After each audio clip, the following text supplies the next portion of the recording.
Bonjour, c'est Paul de l'atelier des options. Alors un Wall Street hebdo un peu spécial aujourd'hui puisque je vais tenter de me substituer à Romain qui est en vacances.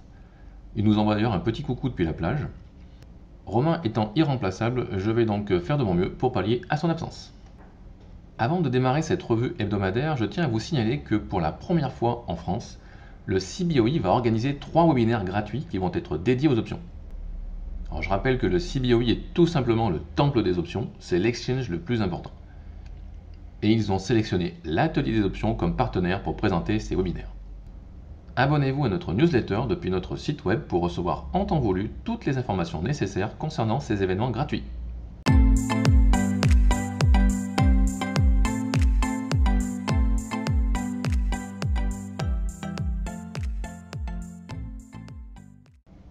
Nous avons une semaine de fou qui s'annonce car très chargée en nouvelles économiques en tout genre, que ce soit macro ou micro. Plusieurs news économiques importantes toute la semaine, comme vous pouvez le voir sur la diapositive, mais la plus grosse journée sera probablement celle de mercredi avec le FOMC meeting de la Fed. Alors il ne devrait pas y avoir de changement de taux annoncé mercredi, mais les investisseurs auront surtout les oreilles attentives aux prévisions pour les prochaines réunions. La véritable question va être quand la Fed va-t-elle changer de taux et va-t-elle les augmenter si l'inflation est revenue ou les diminuer? Nous aurons peut-être une réponse mercredi. Attention également avec l'inflation jeudi annoncée avec le PCE et les non-farm payroll vendredi. Il y a également beaucoup d'earnings cette semaine avec notamment Microsoft, Apple, Amazon, Meta, Visa, Mastercard, ExxonMobil, Chevron, Procter & Gamble, Merck et Boeing. Bon, il y en a 700 donc je ne vais pas tous les énumérer. Mais vous l'aurez compris, une grosse semaine en perspective. En cette fin de juillet, les marchés ne sont vraiment pas en vacances. Voilà, alors on commence bien entendu cette revue hebdo par le SP500 qui est l'indice le plus tradé au monde. Comme vous pouvez le voir sur ce graphique avec les niveaux qui ont été tracés par Romain, on vient de casser ce niveau-là et les marchés sont annoncés en hausse avec la décision sur les tarifs, les accords commerciaux qui ont été faits entre l'Europe et les États-Unis. Donc pour l'instant, on se dirige un petit peu tout droit vers cette résistance ici. Donc à voir si on va pouvoir s'arrêter ici, déjà si on va l'atteindre et puis si on va s'arrêter ici, ou alors si on va retracer un petit peu. Alors je profite de l'occasion pour vous dire qu'on vous avait donné dans la vidéo hebdo du 16 juin la possibilité de mettre en place un Iron Condor, ce qui avait un très gros taux de réussite. Donc l'Iron Condor, donc on vend des bornes hautes et une borne basse. Bon, on voit que le trade n'était pas bien parti puisque l'action n'a fait que monter, donc quand on monte trop vite et trop fort comme ça, c'est très mauvais pour l'Iron Condor.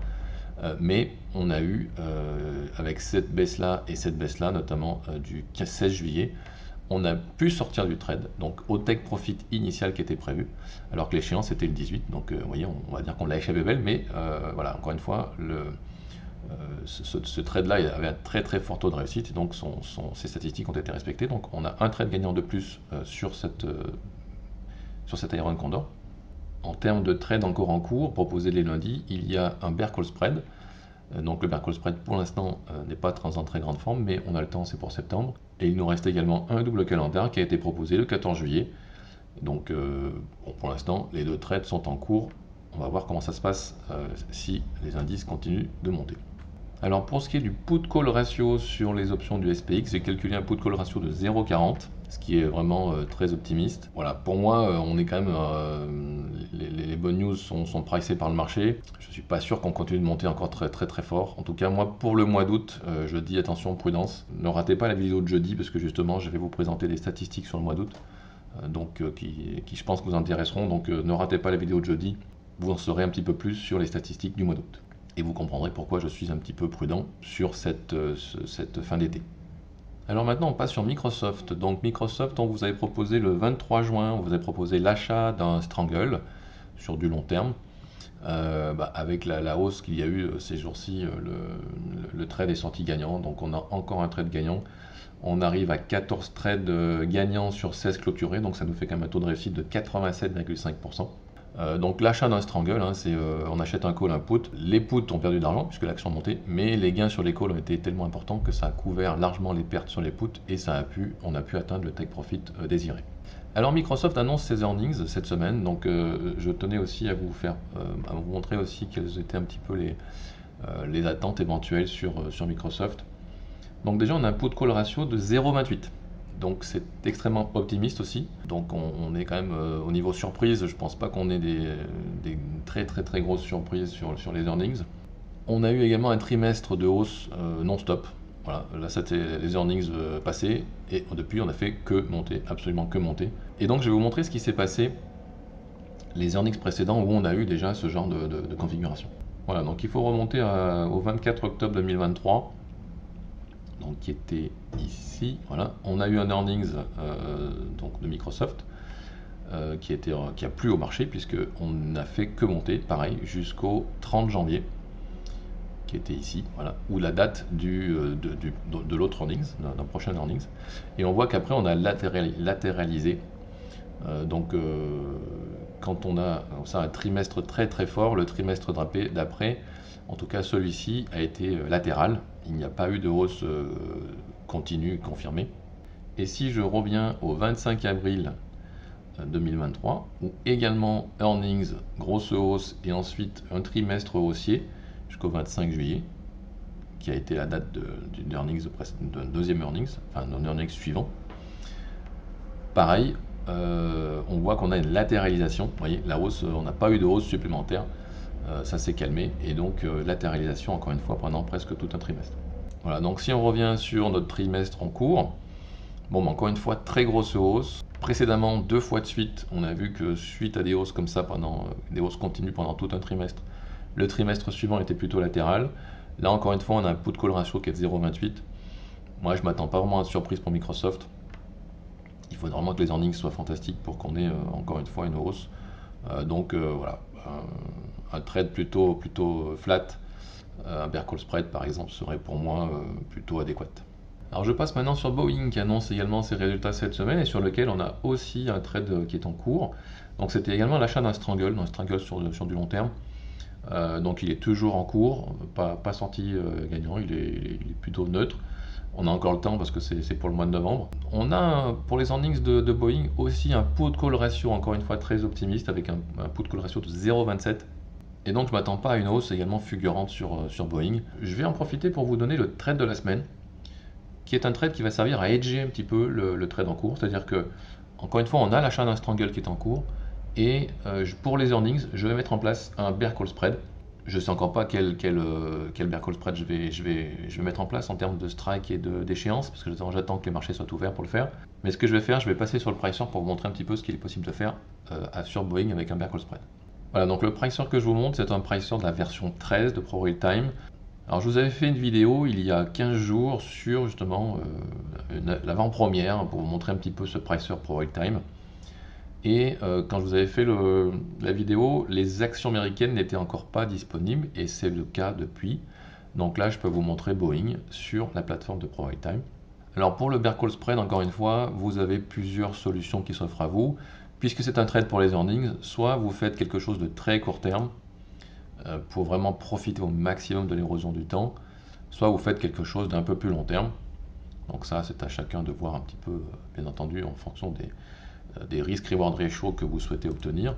Voilà, donc si on décide de faire un bear call spread sur ProRealTime, il vous suffit de sélectionner le call que vous souhaitez vendre. Donc je vais par exemple prendre celui-ci. J'en achète un autre en protection. Alors encore une fois, la protection que vous achetez, ça va dépendre si vous souhaitez une protection qui soit très proche, vous allez prendre le strike juste après. Si vous préférez une protection un peu plus lointaine, vous prenez les strikes un petit peu plus loin. Et bien entendu, à chaque fois, ça change le risk-reward ratio. Et l'avantage du pricer, c'est justement de pouvoir ensuite cliquer sur analyse et regarder un petit peu ce que ça donne justement en termes de risk-reward. Donc là, vous voyez, ce trade-là, par exemple, il va rapporter 102 $. Et il peut par contre vous coûter 256 si ça se passe mal. Mais ce qu'il ne faut pas oublier, c'est que le cours du sous-jacent est actuellement à 233 et vous avez un point mort qui se trouve du coup beaucoup plus loin puisqu'il est à 243. Donc c'est un trade qui du coup a un risk reward ratio qui est pas très terrible puisqu'on va pour gagner 1 on va risquer à peu près 2, 2,5.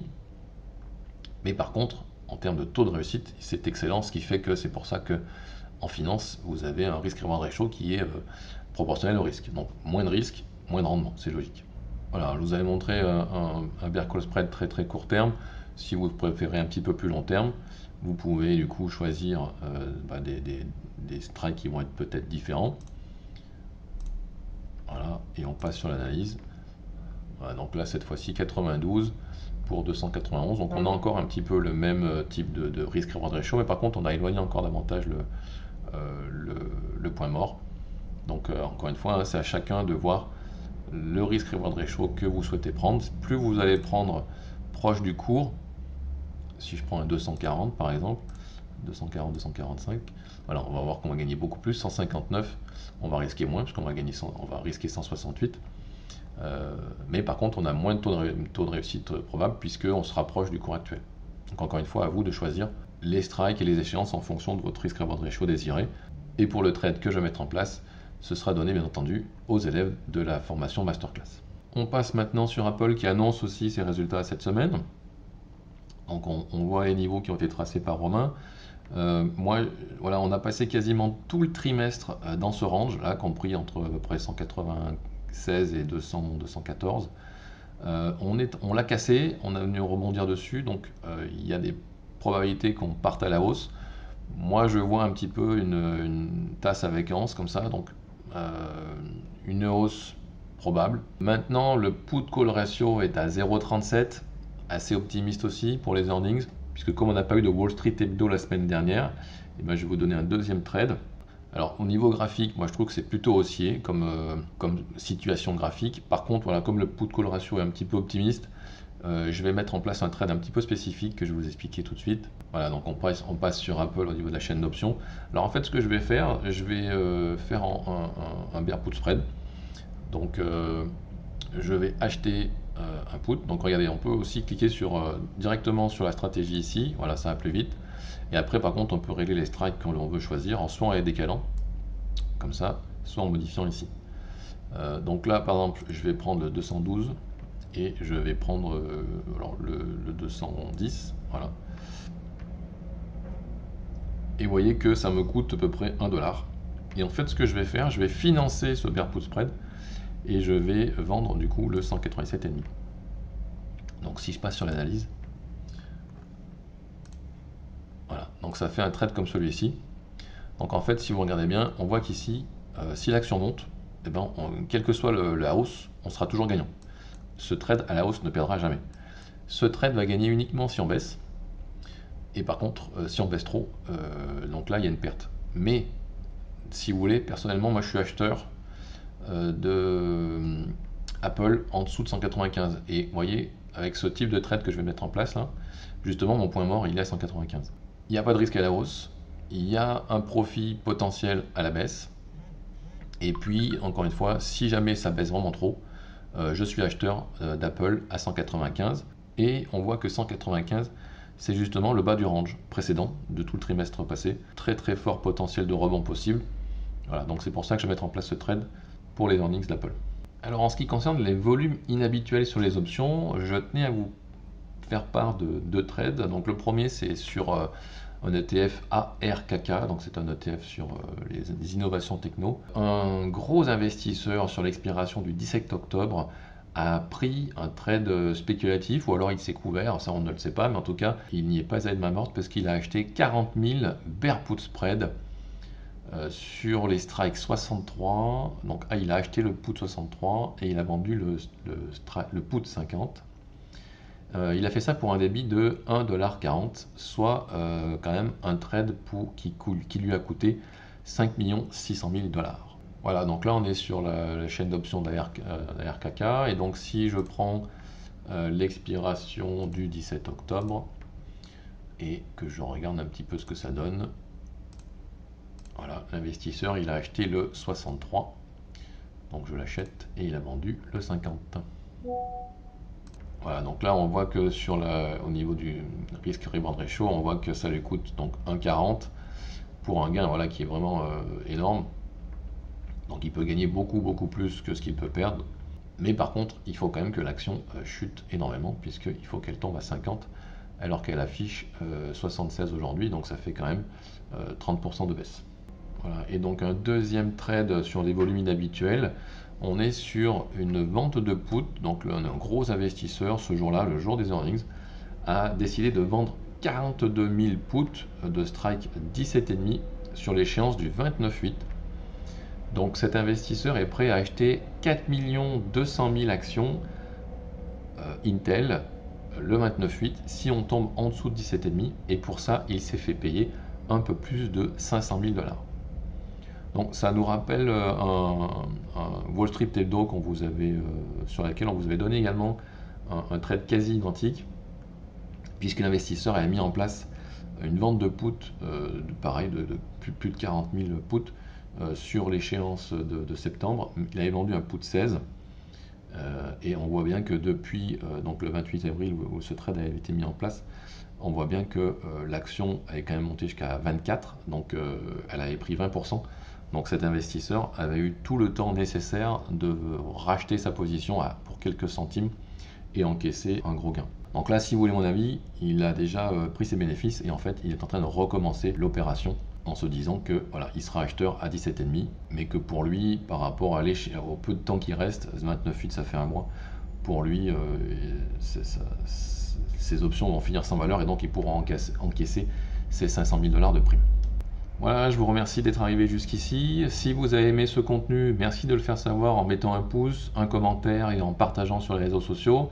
Et je vous dis à jeudi pour une prochaine vidéo. Abonnez-vous et activez la cloche pour recevoir les prochaines notifications. À bientôt!